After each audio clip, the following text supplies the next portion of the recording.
सड़क पर दिव्या एक स्कूल बैग लेकर बड़ी तेजी से जा रही है।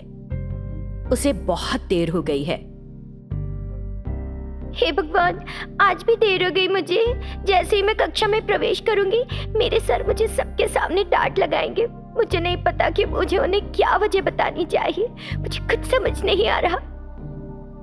वो ऐसा सोचते हुए स्कूल पहुंची और अपनी क्लास में गई। क्लास में अध्यापक पढ़ाना शुरू कर चुके थे। दिव्या को आज भी देर हो गई थी। उसने अध्यापक से पूछा, क्या मैं अंदर आ सकती हूँ सर? दिव्या को देखकर अध्यापक गुस्से में बोले,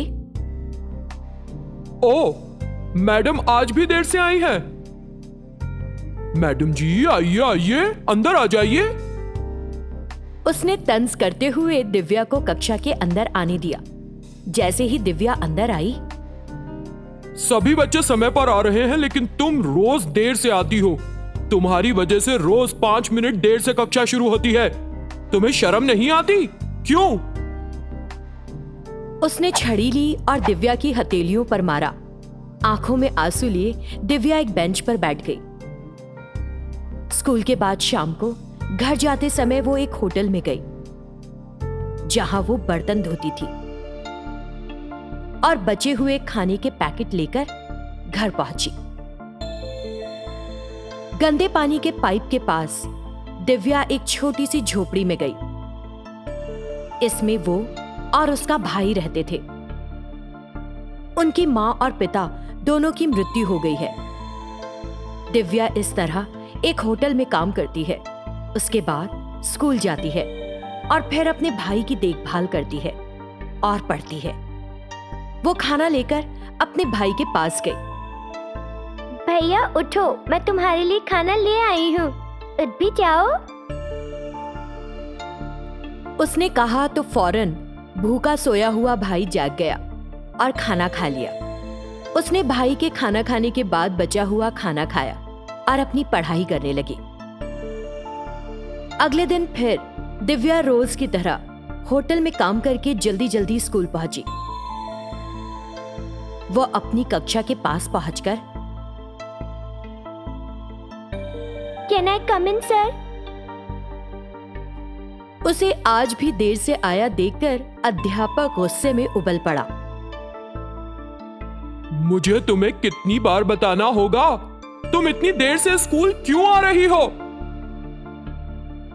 दिव्या को क्या बोले सूझा नहीं। वो चुपचाप खड़ी रही। फिर अध्यापक, मैं तुमसे पूछ रहा हूँ, गूंगी हो क्या? उसने उसे डांटते हुए फिर से पीटना शुरू कर दिया। दिव्या ने चुपचाप मार खाई और खड़ी रही। तुम्हें क्लास छोड़ने का कोई दुख नहीं है। पढ़ाई में तुम्हारी कोई दिलचस्पी नहीं है। तुम जैसे बच्चों का पढ़ना बेकार है। किसी होटल में जाकर बर्तन मांजो। उसने उसे कक्षा से फिर बाहर निकाल दिया। सबके सामने ये सब सुनकर दिव्या को बहुत दुख हुआ। स्कूल के बाद रोज की तरह उसने एक होटल में काम किया। वहां से बचे हुए खाने के पैकेट्स लिए, घर पहुंचकर अपने भाई को खिलाया, उसे सुलाया और अपनी पढ़ाई की।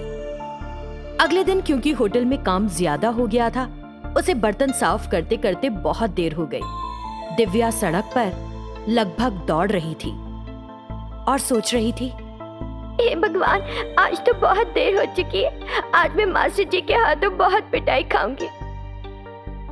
डर से कांपती हुई वो अपनी कक्षा के पास गई। उसे देखकर उसके कुछ कहने से पहले ही अध्यापक चिल्ला पड़े, तुमको अब मेरी कक्षा में आने की आवश्यकता नहीं है। तुम्हारा जब दिल करता है चली आती हो।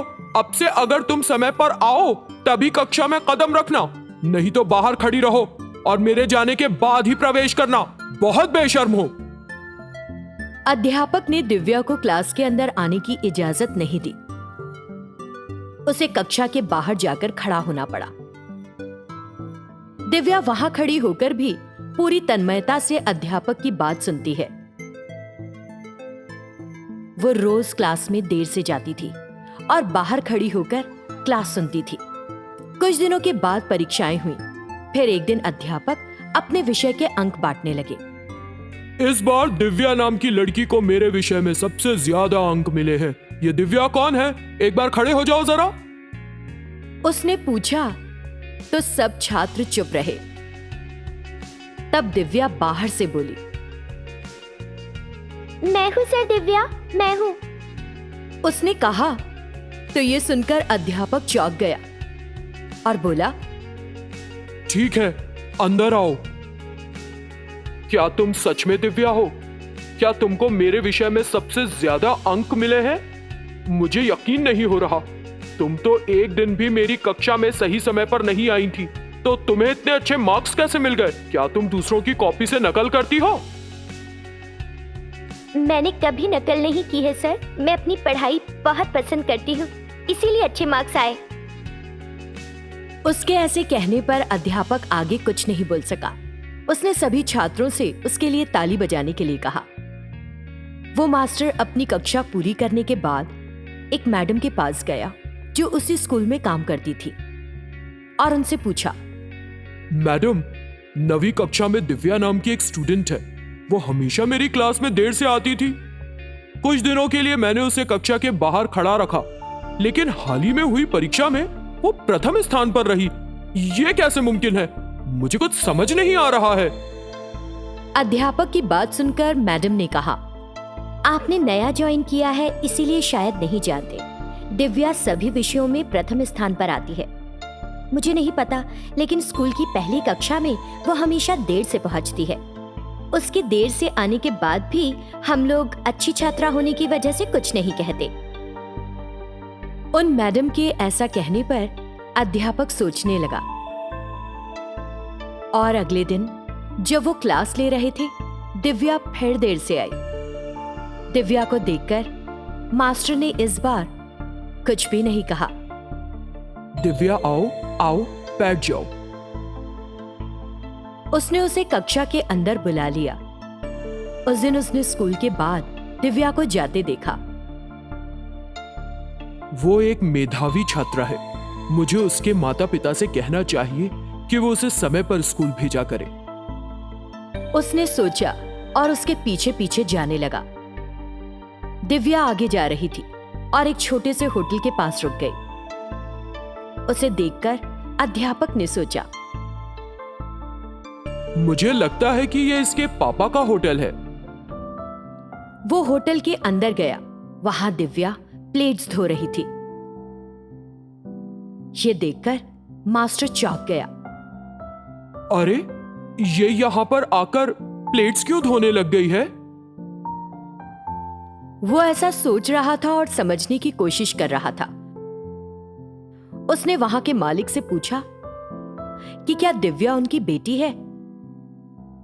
मालिक ने कहा कि दिव्या उस होटल में एक नौकरानी है।